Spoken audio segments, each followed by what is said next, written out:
화요일 자동차와 교통에 관한 필수 정보 가득 채워드립니다. 김필수의 교통시대. 대림대학교 미래자동차학과 김필수 교수님 어서 오세요. 네, 안녕하세요. 그 모양이 변하는 바퀴가 국내에서 개발이 돼서 말이죠. 휠체어 네. 적용해서 만들었더라고요. 그래서 맞습니다. 계단을 막 올라갈 수 있는 예. 휠체어. 이거 뭐 사륜 일반 자동차나 이런 데도 적용할 수 있지 않을까요? 저희 가능해요. 이게 컨셉트카로 이미 이제 여러 가지 이동 수단에다 끼면 되거든요. 바퀴 네. 형태 모양이 이제 계단이면 계단 형태로 바뀌면서 타고 오르는 거죠. 네. 그래서 이런 부분들은 우리가 지금 이 모빌리티라는 개념으로 확대 개편되고 있는데 자동차 그다음에 UAM 도심의 항공 모빌리티죠. 네. 또 한 가지가 이제 험로나 특수 지형이 움직이는 로보빌리티 쪽이거든요. 그러니까 네. 로봇이 걸어서 휴머네이드 로봇 같이 걸어 올라갈 수도 있지만은 가장 좋은 게 바퀴 형태가 모양이 변하면서 어떤 지형에서도 움직일 수 있다라는 건 상당히 중요한 의미인데 네. 이게 컨셉트카로 해서 바퀴 모양이 바뀝니다. 삼각형이 됐다 사각형이 됐다 육각형이 되기도 하고요. 네. 바닥의 형태에 따라서 모양이 바뀌고 밀고 넘어가는 네. 거니까 계단 같은 데는 예를 들어서 고령자라든지 아니면 장애인분들 같은 경우에는 이렇게 이동하기가 굉장히 편하겠죠. 네. 네. 아마 그런 자동차도 이제 나올 것으로 보고 있으니까 앞으로 많이 겪어봐야 될 것 같습니다. 네. 오래 살으려고요. 그래서. 그렇게 말해요. 자, 그러면요.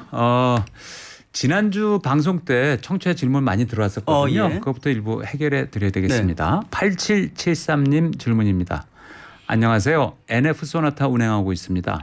비가 오거나 웅덩이를 지날 때 일시적으로 1.5초에서 2초 정도 시동이 꺼지면서 모든 전자기기가 아웃되었다가 재부팅되는데 브레이크가 안 먹힙니다. 카센터 여러 군데를 다녀봐도 원인을 못 찾네요. 무엇이 문제일까요? 글쎄요, 이 부분은 참 애매모호하네. 지금 이제 이 물이 있는 데나 아니면은 그 물구덩이 같은 경우니까 혹시 물이 닿았을 경우에 시동이 꺼진다는 거고요. 지금 이분 말씀 중에서 뭐 브레이크가 말로 안 된다 당연합니다. 왜냐하면 시동이 꺼지게 되면은요 브레이크가 진공 배력이 없어지거든요. 그러니까 브레이크가 먹통이 됩니다. 네. 그리고 굉장히 옛날 그 파워 스티어의 핸들 같은 거 록되거든요. 근데 지금은 EPS라고 모터로 움직이니까 그런 부분은 없는데 일단 브레이크는 시동 꺼지면 먹통이 돼요. 그럼 뭐 엄청 위험해지죠. 위험하죠. 그래서 일단 가장 근본적인 원인이 중간에 시동 꺼진다는 거 위험한 겁니다. 네. 예. 근데 이제 상황이 특수한 상황인데 침수도로 물이 있는데 웅덩이 또 이런 데 꺼진다는 얘기는 어디 글쎄 합선되는 거 아닌가요? 그렇죠. 내 밑에서 단락이 되는 거죠. 네. 그래서 단락이 돼서 시동이 아예 꺼져버리고 꺼지면서 전원이 아예 먹통이 되는 거니까 아마 하부를 집중적으로 이 점검을 해서 전기계통 완전히 다 들여다봐야 다 되겠네요. 들여다봐야 돼요. 그러니까 밑에서 어디서 단락이나 이 시스템에 문제가 생기는지를 들여다봐야 되니까 리프트에 올려가지고 지금 정비업소 들리셨다는데 잘 보는데 한번 가셔서 네. 밑에 특히 이제 물을 멀리하는 게 지금의 전기전자 시스템이 주로 많이 들어가는 게 자동차이기 때문에 전기차는 말할 필요 없고요. 예. 그래서 물을 멀리해야 되는데 일단 물이 바닥에 어느 정도 튀기거나 올라오는 경우는 어쩔 수 없지 않습니까? 침수도로. 근데 방수 2중 3중이 돼 있는데 그런 부분이 무너졌다는 뜻도 있는 거예요. 그러니까 그렇죠. 하부에서 센서라든지 전기전자 시스템에 대해서 집중적으로 한번 하나하나 다 체킹을 해봐야 될 것 같아요. 누전이 되는지 또 어디서 단락이 일어나는지 이런 것들을 확인하셔야 될지 그냥 운영하시면 굉장히 위험하다 이렇게 말씀드릴 수가 그러네요. 있어요. 네. 자, 자동차 교통 여러 가지 궁금증 받고 있습니다. TBS 앱 또는 50원 유료 문자 샵 0951로 보내주세요. 김필수 교수님이 명쾌하게 해결해 드립니다. 오늘은 최근 이슈로 떠오른 도로 땅 꺼짐 현상, 싱크홀에 대해서 알아보겠습니다. 지난 29일이었죠. 연희동 성산로의 그 땅 꺼짐 현상, 네. 싱크홀. 영상 보니까 승용차에 가다가 그냥 푹 그냥 빠져버리는. 소형 SUV가 그냥 아예 안 보일 정도 쏙 들어가 버렸어요. 쏙 들어가 버렸어요. 네. 그러니까 노인 두 분이 타고 계셨는데 크게 다쳤죠. 많이 다쳐. 한 분 중상이고 한 분은 처음에 심정지까지 왔었어요. 그렇죠. 예. 땅 꺼짐 원인이 뭔가요? 뭐 여러 가지가 있어요. 일단 크게 두 가지입니다. 싱크홀이라는 게 있고 포트홀이 있어요. 네. 포트홀은 우리가 보통 이제 구멍이 이렇게 크지도 않고 깊이도 낮은데 작은 거. 그렇죠. 작지만은 타이어가 한번 잘못 빠지게 되면 타이어 펑크 터진다든지 네. 또는 예를 들어서 알루미늄 휠 같은 게 이 쪼개지거나 이럴 때도 있어요. 굉장히 큰 타격을 받죠. 아니면 휠 얼라이먼트가 약간 맞습니다. 틀어지는 거죠. 차가 틀어지거나. 밖에 빠지면서. 그래서 그것도 대형 사고가 날 수가 있는데 싱크홀은 훨씬 더 큰 개념입니다. 네. 굉장히 크고 깊이도 커요. 지금 말씀하신 대로 차가 통째로 들어갈 정도니까. 근데 싱크홀이 생기는 경우는 결국 집안이 약화됐다는 뜻이거든요. 네. 근데 집안 약화의 원인이 뭐냐라고 봤을 때는 주로 주변에 굴착공사 그다음에 제일 큰 게 뭐냐면은 상하수도예요. 네. 오래된 노화된 상하수도관이 안에서 터지는 거죠. 예. 그럼 물이 밑으로 빠지면서 그 공간을 메꾸고 있던 흙도 같이 빠져버리는 겁니다. 예. 그러니까 순간적으로 그 물에 의해서 흙과 물이 통째로 밑으로 빠지면서 거기에 공간이 생기고 위에 지지를 못하다 보니까 이렇게 한꺼번에 빠져나가는 현상인데 네. 그래서 굴착공사, 상하수도 공사, 그다음에 뭐 특히 노화됐다든지 네. 아마 주변에 시공하는 큰 뭐 지하철 공사할 때도 그런 경우도 많이 있었지 않습니까? 예. 그래서 그런 주변의 어떤 상황이나 또 오래된 상하수도 간이 오래된 경우에는 좀 더 면밀히 들여다보지 않으면 항상 이 문제는 발생할 수밖에 없다고 보고 있죠. 네, 요번 연희동 성산로 이 싱크홀은 주변에 그 빗물 펌프장 관로 공사 때문이었다. 네. 이렇게 조사 결과 맞습니다. 나왔다면서요. 결국은 이제 상하수도 관련 공사와 비슷한 거죠. 관로에 대한 것들이니까 네. 관로 자체가 오래되게 되면 이음새 자체에서 물이 빠져나가고요. 그 물이 옆에 있는 흙하고 이 진흙탕이 되면서 물하고 같이 빠져나가거든요. 그게 공간이 돼서 비는 경우도 많기 때문에 이게 오래된 도시 같은 경우는 많이 생겨요. 그래서 특히 지하에 뭐 지중선로라든지 상하수도라든지 이런 것들이 들어가 있는데 이런 것들이 제대로 이 관리를 안 하게 되면 오래되게 되면 당연히 싱크홀이 생기는데 문제는 최근에 들어와서 많이 생겼다는 게 더 문제점이라고 보고 있습니다. 네. 이 빗물 펌프장 관로 공사가 사고 지점에서 한 170m 떨어진 데서 이루어졌다고 하는데 말이죠. 그리고 아까 말씀해 주신 뭐 포트홀도 있고 네. 조그만 거 아니면 큰 싱크홀도 있고 이게 폭우나 집중호우 때문에 일어날 수도 있나요? 있습니다. 왜냐하면은 물이라는 것이 이제 지반이 약화된 돌에 흡수가 되면서 그 지반 자체를 좀 이 물기를 많이 머금게 만들거든요. 그럼 물기가 많이 머금은 흙 자체가 빠져나갈 수 있는 공간이 있으면 그냥 밑으로 쳐져 버리는 건데 네. 그러다 보니까 제일 많이 생기는 것이 보통 이 겨울이 끝나면서 월동이 끝나면서 풀리는 거 있죠. 땅이 풀릴 때. 얼었던 땅이. 그렇죠. 얼은 녹고. 땅이 녹으면서 그때 이제 포털이 집중적으로 생기고 그다음에 지금 장마가 끝날 때 네. 장마 끝날 때쯤에도 이렇게 포털 또는 싱크홀이 많이 생깁니다. 네. 특히 이제 올해는 지금 싱크홀도 지금 말씀하시지만 포털도 가장 많은 해예요. 네. 올해가. 올해 봄에도 뭐 운전하신 분들 다 느끼셨을 거예요. 순간적으로 앞뒤차의 간격 충분히 안 띄고 달리다가 덜컹하면서 바퀴가 터졌다든지 하는 분들도 올해 많았었고 예. 그 포털이 지자체마다 굉장히 많이 구멍들이 많아서 아스팔트가 좀 오래되거나 이럴 때는 포털이 굉장히 많이 생긴 이런 사례가 올해니까 싱크홀 포털도 올해가 굉장히 많은 해다 이렇게 볼 수가 있죠. 싱크홀 같은 건 규모가 크지만 말이죠. 포트홀 같은 경우는 도로 포장할 때 그 집안 다지는 걸 좀 부실하게 해서 그렇게 생길 수도 있나요? 생길 수가 있어요. 그러니까 도로가 아스팔트가 오래되거나 예. 그리고 이게 얇아지거나 예. 또는 이게 물을 먹으면서 그게 녹았다 얼었다 예. 이게 반복이 되면서 틈이 벌어지고 예. 그게 무너져 내리거든요. 그래서 집안을 보게 되면 아스팔트가 오래된 것 같은 경우에는 벌써 상태가 안 좋잖아요. 네. 집안 치마도 조금 생기고 예. 또 이 아스팔트의 그 조각조각이 떨어져 나가거나 이게 벌써 이제 포털이 생기는 지점이기 때문에 문제는 거기 쏙 들어갔을 때 낮에는 앞뒤차 간격 충분히 뛰면 볼 수가 있는데 야간 심야에는 전혀 볼 수가 없어요. 그런 거를 어디서 관리를 합니까? 구에서 합니까? 시에서 합니까? 좀 아니면- 틀립니다. 예를 들어서 이 고속도로 같은 데는 도로공사가 주관이고요. 예. 국도는 이 국토교통부. 예. 예, 국토교통부고 그다음에 나머지 일반 도로는 지자체에 해당되는. 그래서 예. 이 도로의 상태에 따라서 주관이 틀려요. 예. 그러니까 예를 들어서 포털이나 싱크홀에 의해서 내가 이 차가 부서지거나 부상을 입었다 그러면은 보상을 받을 수 있거든요. 예. 근데 영상 블랙박스부터 시작해서 어느 위치에 어떤 상황에서 사진부터 증거가 있어야 되겠죠? 증거를 다 확보를 해야 돼요. 그래서 네. 그런 부분들을 체계적으로 또 정비를 받게 되면 정비에 대한 비용부터 이런 네. 것들을 체계적으로 요 자료를 가지고 있으면은 이 문제가 생겼을 때 보상을 받을 수는 있습니다. 네. 지금 성산로 같은 경우에 5월에 거기 사고 지역을 조사했을 때 괜찮았다. 네. 서울시 조사 때.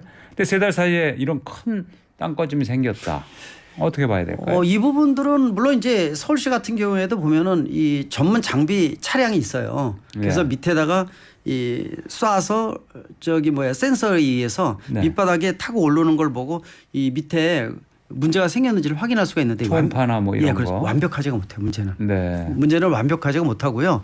또 실질적으로 또 근처에 노화돼서 공사하고 있으면 수시로 계속 변하겠죠. 상태가. 그렇죠. 상태가 상황이. 변해서 1, 2개월 사이에 순간적으로 생기기 때문에 네. 그전에는 멀쩡하다가도 예. 그 이후에는 순간적으로 변할 수가 있어서 그래서 더더욱이 그 주변의 도로 공사는 아까 말씀드린 상하수도라 주요 요인들이 서너 가지가 있거든요. 네. 그 요인 중에 하나를 집중적으로 봐야 되는데 좀 미리부터 관리가 일단 제일 중요할 것 같고요. 그다음에 이런 조짐이 보이게 되면은 미리 신고하는 거 있죠. 네. 예전에도 포털도 구멍이 처음에 조명할 때 네.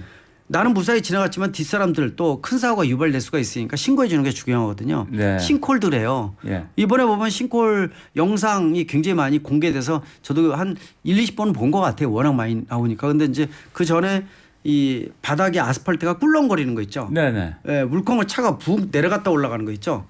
꼭 예, 그래서 그런 거 물컹거리는 거 있죠. 예. 이런 부분이 전조 증상. 전조 예. 현상이죠. 이런 것들이 되면은 싱크홀이 이제 발생한다 이렇게 볼 수가 있는데 이 싱크홀의 큰 거 예를 들어서 외국에서는요. 예전에 중국 거 보니까 이 폭이 한 20m, 네. 깊이가 50m. 그러니까 크기가요. 예. 우리 싱크홀 정도가 아니에요. 예. 근데 이제 어떤 대도시 같은 게 집중적으로 많이 아파트 발생하는 한 채 그냥 들어갈 그렇죠. 정도네요. 통으로 없어지는 거예요. 근데 네. 이런 거를 원인을 봤더니 지하수를 너무 많이 펐어서 아, 어떤 지역이 지하수를 너무 많이 끌리다 보면은 이 물이 빠진 공간이 비지 않습니까? 그렇죠. 이 공간으로 통으로 빠져나가는 거예요. 네. 그래서 지하수 같은 경우에도 검사를 해서 무리하게 빼내지 않게끔 유지될 수 있게끔 그런 것들도 굉장히 중요하다고 지적을 하는데 특히 싱크홀 중에서 어마어마하게 큰 싱크홀은 더더욱 그런 요인 아까 말씀드린 뭐 상하수도 이런 개념이 아니니까 예. 그걸 집중적으로 봐야 된다고 얘기를 하는데 개발도상 국가에서 많이 생겨요. 예. 예, 그것도 왜냐 개발하다 보니까 밑에 지하 자원에 대한 것들을 집중적으로 점검 안 한 상태에서 그대로 뽑아 쓴다든지 또 그렇겠죠. 신도시가 생기면은 엄청나게 많은 물을 지하에서 뽑아내야 되지 않습니까? 네. 예, 그런 상태에서 문제가 되기도 하죠. 자, 올해 서울시가 조사했다고 그랬는데 네. 아까 말씀하신 것처럼 장마철 직후라든가 봄이 오면서 이제 얼었던 땅이 녹을 때 이럴 때 이제 싱크홀이나 포트홀이 많이 생긴다고 하니까 예. 이런 조사 자체를 말이죠. 올해 할 게 아니라 8월이나 뭐 이럴 때 하는 게 더 낫지 그렇죠. 않을까요? 사고가 주로 집중적으로 발생하는 해를 알고 있거든요. 아까 말씀드린 예, 대로 그 직전에 하는 게 초봄에 좋겠죠. 겨울이 풀릴 예. 때 그다음에 이 여름에 장마가 끝날 때 있죠. 그때 생기니까 바로 직전에 예. 좀 집중적으로 점검을 하고 특히 도로가 노화됐다든지 또 예를 들어서 이 밑에 있는 상하수도에 대한 것들이 보통 어느 정도 됐다는 걸 대부분 다 알잖아요. 지역적으로. 그래서 그런 지역은 집중적으로 이러한 어떤 측정 차량이 집중적으로 수시로 점검. 예. 그래서 한 번 했다 끝나는 게 아니라 바로 1, 2개월 후에 이런 포털이 또 싱크홀이 생길 수가 있으니까 네. 더더욱 신경 써야 되고 이번에도 차가 이렇게 빠지는 거 통째로 보니까 그런 거 한두 건 더 생기면요 공포감이 들어요. 그렇죠. 길거리 지날 때마다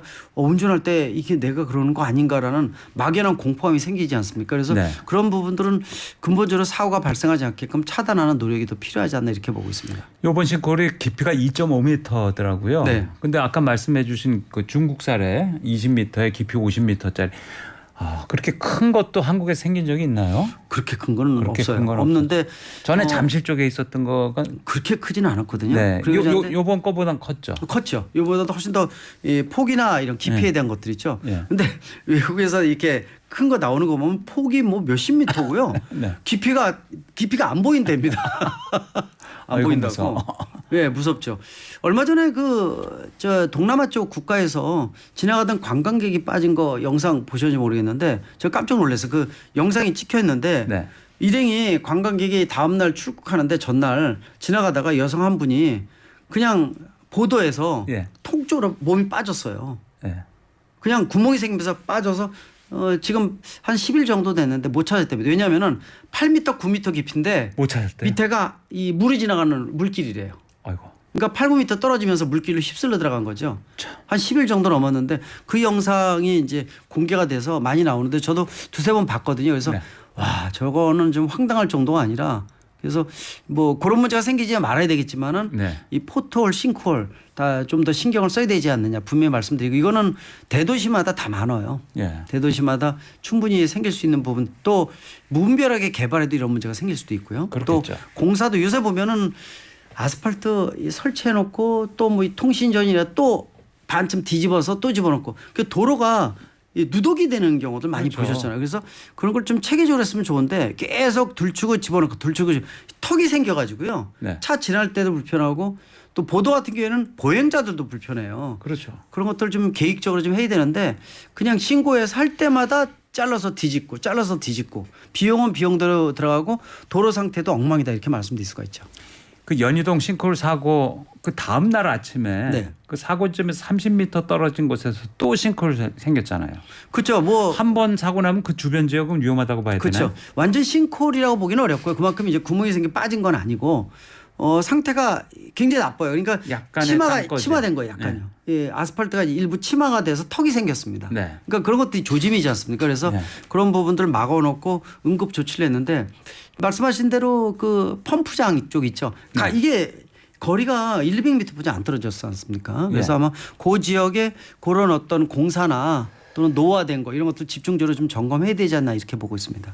연희동은 서대문구고 말이죠. 그런데 종로구나 강남구 이런 데서도 땅꺼짐, 도로 치마 이거 간간히 나타나잖아요. 발생을 해요. 그리고 이제 특히 공터에서 공사가 크게 큰 건물 진행될 때 있죠. 네. 이때는 밑에 지하 뭐 큰 건물 같은데 지하 5층, 6층 깊이 파지 않습니까? 예. 깊이 파게 되면은 옆에 있는 게 쏟아진다든지 예를 들어서 지하수의 상태가 바뀐다든지 또 도로 이 밑에 있는 흙의 상태가 바뀐다든지 해서 이 싱크홀 이런 것들이 생길 수가 있어서 더더욱이 큰 건물 질 때는 조심해야 될 것 같아요. 특히 주택가 같은 데는 요새 물론 공법이 좋아졌지만은 약간만 실수해도 문제가 바로 생기지 않습니까? 더욱이 네. 이제 폭우나 이런 어떤 장마철에 접어든다든지 하게 되면은 집안이 악화되죠. 엉망진창이 되죠. 그러니까 더더욱 조심해야 되고 주변에 큰 공사가 있으면 근처에 있는 주택가는 굉장히 불안해하거든요. 네. 불안할 수밖에 없습니다. 그러니까 예.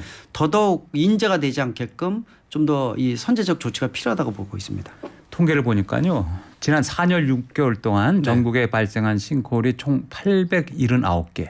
와, 4년 6개월 동안 이틀에 한 개꼴로 발생했네요. 굉장히 많이 발생을 하는 전국적으로 거죠. 보면. 그러니까 그렇게 많아라고 생각하시는 분이 있는데 네. 많습니다. 생각 이상으로 많고요. 물론 크기나 깊이 이런 것들은 다 틀리지만은요. 네. 그만큼 신고돼서 이게 정식으로 기록된 거지 않습니까? 그런 네. 측면에서 좀 더 이 체계적으로 관리를 해야 되는데 왜냐 사고가 이미 생긴 다음부터는 후속 조치니까 그거는 문제가 있는 거지 않습니까? 그래서 또 읽고 왜 안 간 거죠? 맞습니다. 그래서 싱크홀 자체 그리고 크고 깊기 때문에 더더욱 인사상의 사고가 발생할 수 있다는 거 더더욱 신경 써야 되지 않나 이렇게 보고 있어서 일단 요새 최근에 들어서 일단 싱크홀에 대한 관심이 굉장히 높아지고 있다 이렇게 보고 있습니다. 연희동 사고 직전에 이제 땅 울렁거림이 있었는데 말이죠. 다른 전조 증상 어떤 것들이 있을까요? 일단은 도로 상태가 턱이 진다든지 그리고 네. 이제 보통 집하고 직장 사이에 다닐 때 내가 길을 워낙 잘하는 분도 있잖아요. 예. 근데 여기는 없던 게 생긴 거예요. 그리고 턱이 생겼다든지 예. 또 아스팔트가 덩어리가 통째로 빠져나가면서 턱이 생기거나 아니면 차가 지나갈 때 덜컹거리거나 울렁거리거나 꿀렁거린다 그러죠. 예. 꿀렁거리면 문제가 있는 거예요. 살짝 들어가고. 예, 그렇죠. 예. 이게 없었는데 왜 푹 이게 쑥 내려갔다 올라가는 예, 예. 거죠? 그런 게 가끔 발견해요. 있습니다. 예. 그때 바로 이게 포트홀 정도가 아니라 싱크홀입니다. 이거는. 예. 그래서 차가 꿀렁거리면서 내려갔다 올라오는 부분들 이런 부분들이 전조 현상 중에서 가장 중요하니까 이때는 뭐 신고해서 출입하지 않게끔 만들어준 게 가장 중요하겠죠. 그러니까 지나가다가 땅거 좀 봤다. 그럼 네. 바로 신고해야 되겠죠. 바로 신고해야 돼. 신고해서 근처에 나와서 바로 차단을 해서 왜냐 어느 순간에 그냥 구멍이 생겨서 빠져 들어가는 거거든요. 네. 예, 더더욱 포트홀 싱크홀은 신고 정신이 가장 중요하다. 조그만 포트홀도. 예, 조그만 것도요. 그래서 이게 커지는 건 시간 문제이기 때문에 그래서 이 나의 안전, 너의 안전, 모두의 안전을 위해서 네. 꼭 싱크홀 포털은 최근에 들어서 올해가 가장 많이 생긴 것 같아요. 올해. 예. 예. 그리고 이제 포털 같은 때 겨울에 좀 풀려서 봄이 될 때 염화칼슘도 영향을 줘요. 아. 염화칼슘 돌에 많이 뿌리잖아요. 네. 이게 얼었다 녹았다면서 예. 사이사이에 네. 물하고 같이 녹아 들어가면서요. 이 단대에 잡아둔 걸 이완을 시켜요. 네. 그래서 염화칼슘을 많이 뿌린 한에는 포털이 더 많이 발생을 합니다. 그렇군요. 그러니까 취약한 집안에 염화칼슘까지 녹아서 들어가면은 이거 자체가 촉진제 역할을 한다고 볼 수도 있습니다. 네. 자, 청취자 여러분께서 질문 보내주고 계신데요. 3727님 질문입니다. 안녕하세요, 박사님. 저는 화물차 기사입니다. 한 달에 2번 정도 연료 첨가제를 넣고 있는데 얼마 전에 보도에는 연료 첨가제가 효과가 없다고 하는데 자세히 알고 싶어서 글을 남깁니다. 늘 주파수 고정하고 방송 너무 잘 듣고 있습니다. 항상 안전 운행하겠습니다. 이 연료첨가제 문제는 예전부터 말이 많아요. 네. 굉장히 말이 많아서 이제 그런 사람이 있는 거예요. 뭐냐면은 연료첨가제 몇 번 넣으면은 비용 들어는데 그거 있으면 연료 더 넣겠다 이렇게 네. 생각하시는 분이 있고요. 예. 또 연료첨가제 효과 있어요 이렇게 하는데 실험을 해서 노후된 차일 경우에는 효과가 있어요. 네. 효과 없다라고 볼 수 없어요. 왜 그러니 연료첨가제는 일종의 동맥경화제, 동맥경화를 없애주는. 그러니까 차가 오래되면은 이 엔진과 밸브, 피스톤 이런 사이에 카본이라고 찌꺼기들이 낍니다. 네. 우리가 나이 들면 어깨 같은 뼈 속에 석회 생긴다 그러지 않습니까? 그렇죠. 그런 것들 카본이 껴요. 예. 근데 연료첨가제를 넣으면은 이 카본이 많이 깎여 나가는 거는 이미 실험을 통해서 굉장히 많이 실험을 해서 나왔어요. 예. 그래서 노후된 차일수록 근데 한 번이 아니라 정기적으로 예를 들어서 한 두 번, 세 번 정도 놓으면은 효과가 좋아진다 이렇게 보는 건데 효과가 좋아지는 거는 뭐 아시겠지만 동맥경화가 없어지면은 상태가 다 좋아지지 않습니까? 예. 배출 이 힘도 더 나는 것 같고 소음도 덜 나고 예. 배출가스 덜 나오면서 연비도 좋아지고 이런 상대적 효과는 있거든요. 네. 그래서 효과가 없다 이렇게 보지 마시고 물론 이제 연료첨가제의 종류가 워낙 많아서 그래요. 이런 말이 많이 나오는 것 중에 하나가 입증되고 실험 데이터가 많은 연료첨가제가 있는 반면에 무분별하게 원액이라 해서 외국에 수입해서 국내에서 합성해서 만드는 경우도 많이 있고 종류가 많은데 그런 연료첨가제가 검증도 안 되고 데이터도 없는 이런 이름만 붙어서 연료첨가제로 나온 것도 효과가 떨어지니까 도리어 비용이 낭비다 이렇게 생각하시는 분이 있는데 입증된 연료첨가제는 효과가 분명히 있다고 말씀드릴 수가 있어요. 근데 사람들이 말이죠. TV나 이런 데 광고 많이 하는 게 좀 그래도 좀 신뢰를 하거든요. 왜냐하면 타이어도 그렇습니다. 타이어를 자꾸 광고 많이 하면 이렇게 돈 많이 쓰는 회사면 뭐 괜찮겠지. 그리고 브랜드가 있잖아요. 근데 유명한 연예인이 광고에 맞습니다. 나오거나 근데 그러면 그런 경우에는 왜 그러냐면 데이터가 굉장히 많아요. 네. 실험 데이터가 워낙 많아서 효과에 대한 것들도 국내뿐만 아니라 외국에서도 권위 있는 데서 실험을 해서 나온 데이터가 많으니까 특히 이 브랜드를 쓰실 때 가장 중요한 게 타이어입니다. 네. 타이어는 이름 듣지도 보지도 못한 이런 브랜드다 그러면 쓰시면 안 됩니다. 네. 근데 요새 그런 얘기가 있어요. 상용 모델, 트럭이나 이런 것들 있죠. 네. 여기에 지금 스며들어가지 않습니까? 네. 그래서 국내에도 전기버스의 2대 중에 한 대가 중국산 전기버스라는 거 예전에 아실 거예요. 근데 네. 트럭에 들어가는 타이어가 4대, 5대 중에서 한 대가 중국산 타이어라고 얘기합니다. 네. 그러니까 우리도 모르는 사이에 스며들어간 건데 타이어 브랜드를 엄청 보면은요. 비싸잖아요. 그러니까 좀 싼 거 살려고. 근데 이제 브랜드가 없는 것은 불안해요. 데이터도 없고. 예. 네, 그렇기 때문에 꼭 이 타이어는 브랜드 내가 들어본 타이어를 꼭 쓰세요라고 제가 말씀드립니다. 알겠습니다. 예. 매주 화요일은 김필수의 교통시대 함께하고 있는데요. 땅꺼짐, 싱크홀과 관련해서 알아봤고요. 이번에는 추석 명절 앞두고 장거리 주행과 차량 관리에 관해서 알아보겠습니다. 김 교수님, 네. 이번 여름 특히 극한 더위에다가 폭우 왔다 갔다 했잖아요. 예. 차량에도 좀 영향이 있을 텐데 네. 전체적으로 뭐부터 점검을 해야 될까요? 뭐 장거리 뛰기 전에 차량 정비에 대한 건 하도 많이 강조해서 다 아실 거예요. 문제는 이 쇠뇌될 정도로 많이 들어야 되거든요. 왜 한순간 실수하게 되면 바로 사고로 이어질 수 있는 게 바로 특히 이제 장거리 같은 경우에는 가족을 대신해서 내가 가족의 안전을 대신해서 가지 않습니까? 그래서 철저히 준비를 해야 돼요. 그러니까 아이들이 어리게 되면 애들 놀 거리 먹거리 확실히 준비해야 되고 특히 비상약 있죠. 이 병원 찾기가 어렵잖아요. 아프게 되면은. 그래서 네. 이 특히 이제 뭐 이 소화 문제라든지 이런 것들 그리고 이제 이 어르신 같은 경우에는 지병 같은 거 있을 경우는 약 같은 거 잘 챙기셔야 되는데 그래서 네. 특히 이제 장거리 가게 되면은 너도나도 움직이기 때문에 막혀요. 그래서 막히는 길 자체도 이 장거리 운전 여행의 하나의 즐거움이다라고 생각하는 자기 체면이 굉장히 중요합니다. 예. 그리고 당연히 장거리 가기 전에 한 1, 2주일 전에 단골 정비업소에서 차량 점검을 한번 보셔야 돼요. 예. 그래서 뭐 차 좋아하시는 분들은 내가 볼 수 있다라고 봐도 괜찮은데 한번 전체적으로 보게 되면 훨씬 더 전문 정비업소가 있으니까 그래서 차량의 상태는 다 보셔야 돼요. 그러니까 뭐 기본적으로 타이어부터 예를 들어서 뭐 워시액, 엔진오일, 그다음에 배터리 상태, 그다음에 뭐 변속기 쪽도 상태를 보셔야 되고요. 브레이크, 특히 예, 브레이크 제동 특성, 예. 또 소리가 난다든지 마모 같은 것도 잘 보셔야 되거든요.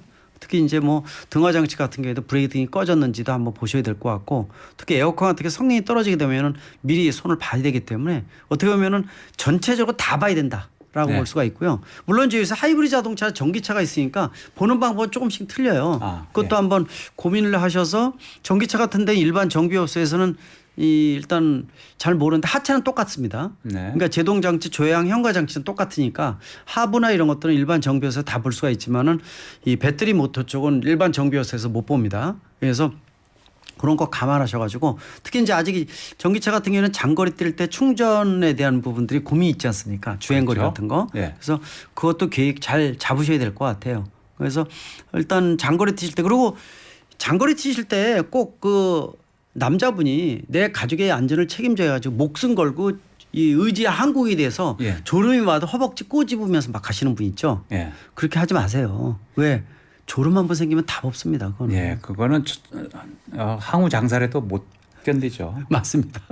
그래서 전체적으로 그 배우자 있으면 배우자하고 교대 운전하는 것도 중요하고요. 네. 한두 시간마다 휴게소나 졸음쉼터에서 한 번씩 꼭 쉬셔야 되고 그리고 차 안에 서너 명이 타게 되면은 이산화탄소 배출량이 굉장히 늘어나서 환기 안 시키면은 졸음이 유발됩니다. 네, 그래서 점심 드시고 한두 시간 지나면은 바로 졸음이 오지 않습니까? 그렇죠. 그리고 더더욱 문제되는 게 최근에 들어와서 기후 환경 변화가 심화되다 보니까 예전의 안전운전보다 더 신경 쓰셔야 돼요.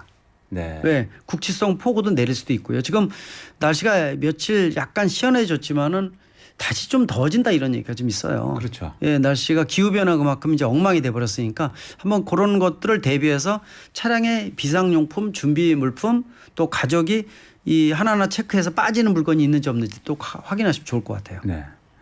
고속도로 정비 불량 사고의 70%가 타이어 관련 사고라면서요. 제일 많습니다. 네. 그래서 타이어는요. 일일 점검 항목이에요. 일일 점검이라는 게 뭐냐. 다른 것들은 하루에 한 번 이상 안 봐도 되는데 타이어는 하루에 한 번 이상 보라는 뜻이에요. 매일 봐야 돼요? 예, 일일 점검 항목입니다. 네. 일일 점검 항목이 뭐냐면은 내가 집하고 직장 다닐 때 아침에 출근할 때요. 예. 시동 걸어놓고 예. 워밍업 시켜놓고요. 네. 시켜놓고 내려서 차 한 바퀴 이렇게 돌아보는 거예요. 예. 타이어 발로 한번 툭툭 쳐본다 그랬잖아요. 예. 사실 발로 치면 뭐 압니까? 모르죠. 쳐본다는 걸 확인하는 거예요. 제가 예. 제 내 눈으로 확인했다 이런 뜻도 있는 거예요. 그리고 네 바퀴 상태를 보면서 공기압 그다음에 트레드 같은데 이렇게 완전히 다 보이지는 않지만은 목 같은 거 이물질 같은 거 있죠. 목 같은 게 박혀 있는 경우 있죠. 있어요.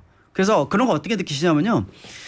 두 가지입니다. 이 벽을 지나갈 때 벽에서 내 차의 소리가 튀겨서 반사돼서 창문 열면 들리거든요. 예. 딱딱딱딱 소리 나는 거 있죠. 그렇죠. 저도 몇 번. 예, 그 딱딱 소리가 두 가지예요. 예. 홈 사이에 이만한 돌이 조그만 박혀 있거나 돌멩이 박혔을 그렇죠. 경우. 예. 아니면은 못이나 이런 게 박혀도 딱딱딱딱 소리가 납니다. 예. 그래서 그렇게 확인할 수가 있는데 그래서 아까 말씀드린 정비업소에서 리프트에다 차 올려서 공기 볼 때 예. 이 타이어 공기 볼 때 압력이나 이런 거 확인할 때 꼭 한번 돌려서 확인해 주세요. 그러면 이물질 생각 이상으로요. 못이 많이 박혀 있는데 예. 바람이 안 새서 그렇지 그냥 달고 다니시는 분이 있어요. 예. 그래서 그것도 신경 쓰고. 그래 일일 점검이 뭐냐면은 출근할 때 보고 퇴근할 때 한번 보고.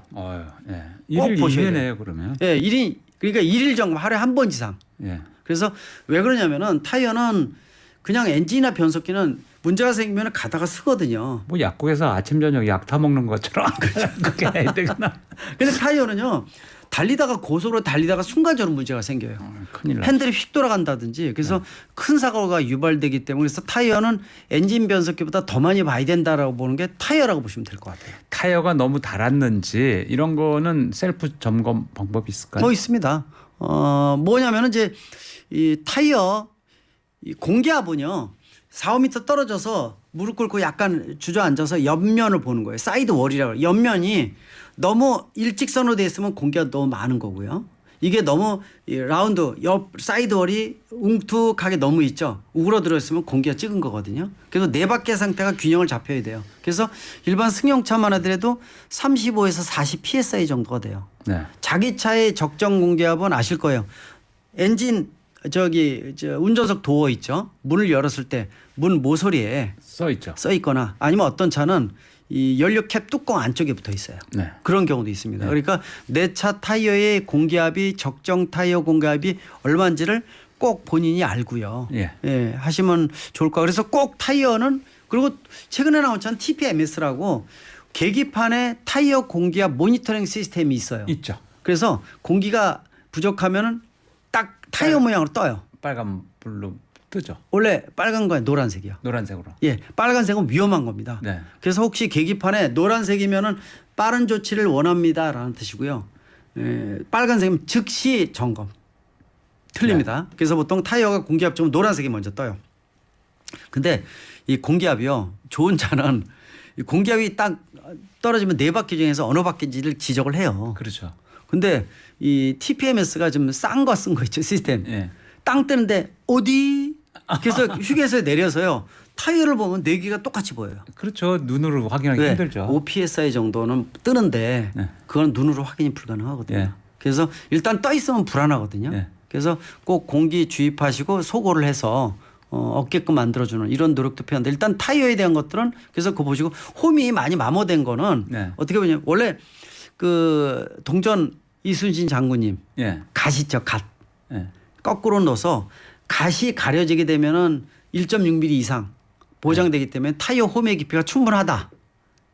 거꾸로 1.6cm. 1.6mm. 미리. 예, 1.6mm입니다. 1.6mm. 그러니까 1.6cm는 굉장히 큰 거죠. 예, 예. 1.6mm 홈의 깊이가요. 예. 1.6mm 미만이면은 많이 마모된 거여서 예. 교체를 하시는 게 좋고 또 어떤 것들은 편마모가 생겼을 때가 더 위험해요. 네.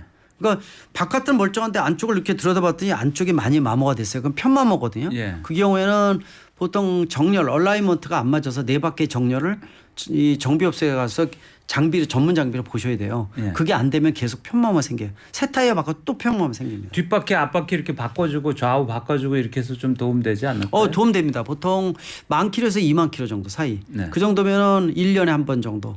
이 대한민국이 1년 주행 거리가 예전에 20,000km를 보통 산정을 했었는데 네. 최근에 좀 짧아져서 한 15,000km 정도니까 예. 15,000 정도면 1년에 한 번 정도 앞뒤로 바꾸셔야 돼. 네. 예전에 크로스를 하라고 했잖아요. 예. 크로스를 하면 안 되는 타이어가 많습니다. 예. 요새 타이어는 기능성 타이어라고 해서 인 아웃 타이어 안 하고 바깥이 틀립니다. 그래서 아웃이라고 써 있는 게 바깥에 있어야 돼요. 아 좌우로 갈아 끼우면 안 되고. 안 됩니다. 그거는. 네. 그러니까 이 대각선으로 바꾸면 인아웃은 안 되잖아요. 아 예. 예. 앞뒤로 하셔야 돼요. 예. 그래서 대각선으로 바꾸면 안 예, 된다. 인아웃 타이어가 있고 또 디렉션 타이어라고 방향성 타이어. 네. 바깥에 화살표가 있어요. 예. 차가 바퀴가 움직이는 방향으로 화살표가 있어야지 반대로 되면 이제 더 위험합니다. 네. 물이 들어와서 물이 안 빠져요. 거꾸로. 네. 물을 잘 빠지게 만드는 고를 잘 만든 건데 예. 디렉션 타이어는요. 네. 물길에서. 근데 이걸 모르고 뒤집어서 끼면은 물이 안 나가니까 더 미끄러져요. 실제로 그게 사고 날 뻔 해가지고 차주가 나중에 확인해 봤더니 정비업소에서 디렉션 타이어를 반대로 껴놓은 거예요. 사고 날 뻔. 그 차가 더 미끄럽다는 거예요. 예. 그 나중에 확인해 봤더니 디렉션 타이어의 화살표가 반대로 돼 있는 거예요. 예. 그래서 디렉션 타이어, 방향성 타이어, 또 인아웃 타이어, 또 전기차는 전기차 전용 타이어 종류가 굉장히 많기 때문에 이것에 따라서 타이어 방법이 틀린데 보통 앞뒤로 바꾸는 게 일반적이다 이렇게 보시면 될 것 같아요. 그 앞뒤로 바꾸고 그래도 안 되면 이제 아예 새 걸로 갈아야 되잖아요. 그렇죠. 교체 주기는 어느 정도 가야 돼요? 교체는 한 1년에 한 번 정도 생각하시는데 문제는 아니 타이어를 1년에 한 번 아니요. 갈아요? 이 타이어 바꾸는 건 4년에서 5년이에요. 4년에서 5년. 예, 4년에서 5년인데 그것도 근데 표면에 잔 주름이 간 것들이 있어요. 예. 그건 바꾸셔야 되거든요. 그거는 뭐냐면 우리가 운동 왔을 때 예. 너무 오래 안 하면은 바닥 보면은 바닥에 잔줄이 많이 가 있는 거 있죠. 예. 그 축구하다가 한 번에 발로 뻥 찼는데 공은 안 나가고 내 신발 밑바닥만 떨어져 나가요. 기억나시는 분? 네. 제가 그런 거 한 두 번 기억이 있거든요. 옛날에 어릴 때 네. 신발 같은 거 오래 쓰려고 그렇죠. 또 이제 좋은 것들 아껴서 1, 2년 안 가지고 있다가 뭐 기념할 때 한 번 신고 나갔는데 이게 사가가지고. 탄력을 안 주면 삭잖아요. 예. 그래서 타이어도 스페어 타이어를 이거를 교체 안 하게 되면요. 이거 버립니다. 겉은 멀쩡해도. 예. 스페어 타이어도 같이 돌려야 돼요. 교환을 할 때. 4, 5년이면은 킬로수로 보면 한 8만에서 10만 정도 사이죠. 그건 오래 끄는 정도고. 근데 전기차 타이어는 전용 타이어서도 한 30% 소모가 더 큽니다. 네. 그래서 요새 불만이 많아요. 전기차 소유자분들 중에서 타이어 이렇게 마모가 많이 되느냐. 왜냐하면 제로백 튕겨 나가는 게 빠르고요. 예, 그런 것들이 많아서 가속력이 있다 보니까 마모가 더 크다는 것도 알아두시면 좋을 것 같아요. 그래서 그런 특성들이 차이가 좀 있으니까 내 차가 뭘 운영하느냐에 따라서 틀리다고 볼 수가 있습니다. 이 여름에 이제 에어컨이나 와이퍼 사용 많이 하잖아요. 그러면 배터리도 점검해야 되는 거 아닌가요? 점검하셔야 돼요. 배터리는 일단 상태가 지금 장거리 뛰시기 전에 아까 집중 점검할 때 배터리도 보셔야 되는데 등화 장치 꺼진 거 끊어진 것들 다 갈아주셔야 되겠지만 배터리가 수명이 오래되게 되면은요 꼭 이게 멀쩡하다가 어디 장거리 가서 어디 시골 같은 데 가면 거기서 나가는 경우 있죠. 꼭 그래. 이상해. 이게 사람도요 멀쩡하다 병원 오면 멀쩡한데 네. 어디 가면 아파 몸이. 저만 그렇게 느끼는지 잘 모르겠어요. 네. 그것도 머피의 법칙인가? 근데 차도 그래서 네. 이 배터리 자체가 이 나쁘게 되면은요 수명이 한 3년 보시면 돼요. 네. 근데 2년 지나고 한 2년 반 정도 되면 상태가 나빠진다. 어떤 걸 생각하시면 일발 시동이 안 된다든지 네. 또는 이 계기판이 킬 때 껌뻑껌뻑거려요. 그리고 전조등 같은 경우에도 불밝기가 좀 틀려진다든지 예. 계기판에 불밝기가 틀려진다든지 또 끼릭끼릭하는 거 있죠. 네. 시동이 바로 안 되거나 이런 문제가 생기면 배터리가 수명이 다 됐다고 생각을 하셔야 돼요. 네. 그때는 갈아주셔야 되고 주기는 한 3년인데 소모품 치고는 가격이 좀 높죠. 타이어만큼은 타이어는 4개 다 바꾸면 한 수십만 원 나가지 않습니까? 수십만 원 더 나갈 수도 있죠. 100만 원 넘을 수 있어요. 예, 100만 원 넘을 수 예, 있죠. 넘습니다. 그러니까 좋은 타이어는 그렇고 일반 배터리 같은 경우만 해도 한 1, 20만 원 들죠. 예. 물론 이제 소형차는 배터리가 소형이고요. 대형차는 배터리 용량이 커집니다. 클수록 가격 차이가 한 3배까지는 나는데 한 10만 원 정도 이상 들어가니까 2년 반 3년에 배터리 교체를 하셔야 된다는 거. 그리고 배터리 좋은 배터리가 약간 오래 가는 게 좀 있어요. 예. 성능도 좋은 거. 예. 그리고 배터리는 처음에 내가 신차에서 나와서 처음으로 배터리 가는 거다. 네. 그럴 때 배터리 용량을 약간 큰 거 쓰는 게 좋아요. 그렇겠죠. 왜냐하면은 배터리 용량을 약간 적은 걸로 해요. 처음에 차 나올 때는 작은 게 들어있다. 약간 작은 거 들어있고 그리고 가격이 좀 싼 거 들어가요. 좋은 걸로 안 집어넣어. 그게 제가 얄미워. 어느 때 보면은 그 비싼 차를 팔면서 우리 의심하는 게 야 수출용은 더 좋은 거 넣지 않았을까? 뭐 이런 그렇지. 의심하잖아요. 그건 30년 전엔 그랬어요. 네. 요새는 30년 안 전에는요. 그렇다? 예전에는 깡통차, 수출차하고 내수차 틀리다 이런 얘기가 있었는데 근데 차이가 좀 있었는데 지금은요. 전혀 그런 거 없고요. 예. 문제는 그런 어떤 신차에 끼는 부품이나 수명을 좀 긴 거 있죠. 예. 넣었으면 좋겠는데 그러다 보니까 배터리를 한 20% 큰 거 넣어야 되는데 큰 거 넣으라고 넓힐 수 있는 공간을 마련해 놨어요. 더 얄미워요. 그거 보면은요. 공간을 마련해 놓고 작은 거 넣어줬어. 작은 거 준 거예요. 네. 그러니까 작으면은 에너지가 나갔다 충전 방전이 많다 보면은 수명이 더 빠르거든요. 네. 그래서 처음에는 배터리가 한 2년 정도, 3년이 아니라 2년 반, 약간 6개월 정도 땡겨주는 것 같아요. 제가 보기에. 네. 예, 그래서 그런 부분들도 좀 좋은 배터리 용량 큰 거 이런 거 넣어주면 어떨까 하는 생각. 물론 비용이 더 들어가겠죠. 예. 네. 아까 잠깐 말씀을 해주셨는데 전기차나 하이브리드 차량은 일반 그 내연기관차하고 달리 점검해야 될 부분 어떤 게 있을까요? 주로 이제 전기차 같은 경우에는 집중적으로 하체 부분이 있죠. 뭐 타이어나 브레이크 패드 라이닝 같은 거는 기본적으로 보셔야 됩니다. 그거는 뭐 마모가 더 된다고 말씀드렸고요. 그리고 밑에 현가, 조향 장치, 차 리프트에 떼어보면 밑에 하체는 똑같아요. 네. 그리고 또 하나 보셔야 되는 게 리프트에 올렸을 때 중요한 게 차 무게가 같은 동급에 비해서 300에서 500kg 무겁거든요. 그 리프트에서 올리면은 밑바닥이 빼뜨리잖아요. 네. 바닥이 긁히거나 충격을 받아 찌그러진 데가 있는지 보셔야 돼요. 이거는 왜 중요하냐면은 요새 뭐 전기차 화재 이런 문제도 있지 않습니까? 그래서 배터리를 제가 그런 말씀 드렸죠. 전기차 운행하실 때 전 세계에서 제일 많은 과속 방지턱 바닥 치지 마세요. 네.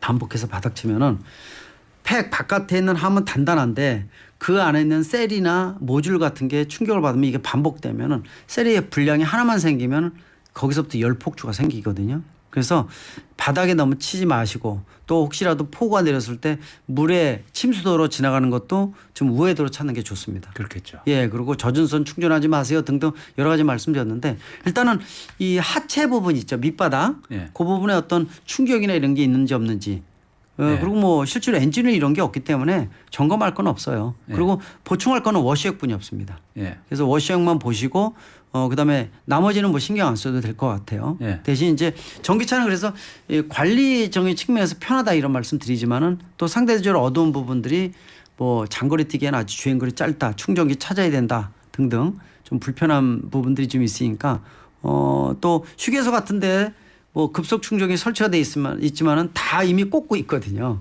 예, 꽂고 있기 때문에 그런 어떤 계획을 충전기는 잘 잡으셔야 돼요. 불편하게 없게끔요. 그렇겠죠. 네.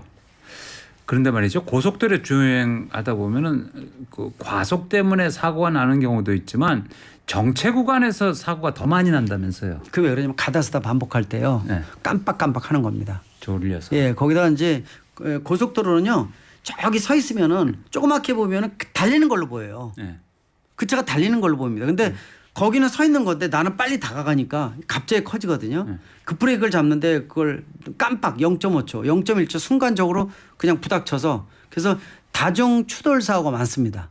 가다스다 반복할 때. 그래서 도리어 달리는 것보다도 차가 정체 구간 또 이게 밀려가지고 고속도로 내에서 서 있는 경우에는 더더욱 조심하셔야 되니까. 그래서 제동을 할 때 아시죠? 마지막 자기가 쓸 때 뒤에 차가 오면 미리 비상등 켜서 네. 깜빡깜빡거리면은 그 오는 사람도 저희가 아, 그렇구나. 그렇죠. 그리고 빨리 뒤에 쌓여야 올 때 브레이크를 잡고 비상등을 켜세요. 그렇죠. 그럼 빨간불하고 뒤에 비상등까지 같이 들어오거든요. 네. 그럼 뒷사람한테 경고가 되는 거니까 네. 좀 신경 써서 제동을 하는데 브레이크도 안 잡고 이 비상등도 안 켜면은 착각을 일으킬 수 있다는 것도 꼭 알아두시면 좋을 것 같습니다. 네. 고속도로 얘기하니까 고속도로 휴게소 음식 생각나는데 고속도로 휴게소에서 뭐 특별히 좋아하시는 음식이 있으세요? 뭐 못 먹어서 난리죠. 뭐 이 사주기만 하면은 감지독자고 저는 먹는 스타일이죠. 뭘 남이 사주길 바라세요. 제가 살게요. 근데 이제 요새 휴게소가요 외국에서도 많이 알려졌지만 너무 깔끔하고 한국 휴게소. 너무 좋죠. 요새는 또 이제 서로 경쟁이 붙어가지고 뭐 없는 시설이 없어요. 그리고 이 휴게소마다 이 먹거리 중에서 명소 있잖아요. 네. 유명한 음식 같은 거. 그래서 뭐 찾아보면은 어디 휴게소는 어떤 게 유명하고 있더라고요. 네. 그래서 그거 찾아서 먹는 것도 재밌으니까 그것도 한번 즐겁게 잡으셔도 좋을 것 같습니다. 네. 자, 김필수 교수님과 함께 여러 가지 좋은 얘기 들었고요. 추석에 이제 지방 내려가시면은 조심해야 될 거 다 아셨죠? 차량 미리 꼭 점검하시고요. 자, 서부 간선 지하도로 보니까요. 일찍에서 성산대교 가는 길 지하도로 안 2차로에 고장 차량이 서 있습니다. 쭉 밀려 있군요. 그리고 내부 순환로는 성수대교에서 성산대교 가는 길 연희램프 조금 지난 지점 2차로에 승용차 고장으로 또 정체입니다. 네, 조심하셔야 되겠습니다. 김필수 교수님 오늘도 좋은 설명 잘 들었습니다. 감사합니다. 네, 고맙습니다. 네.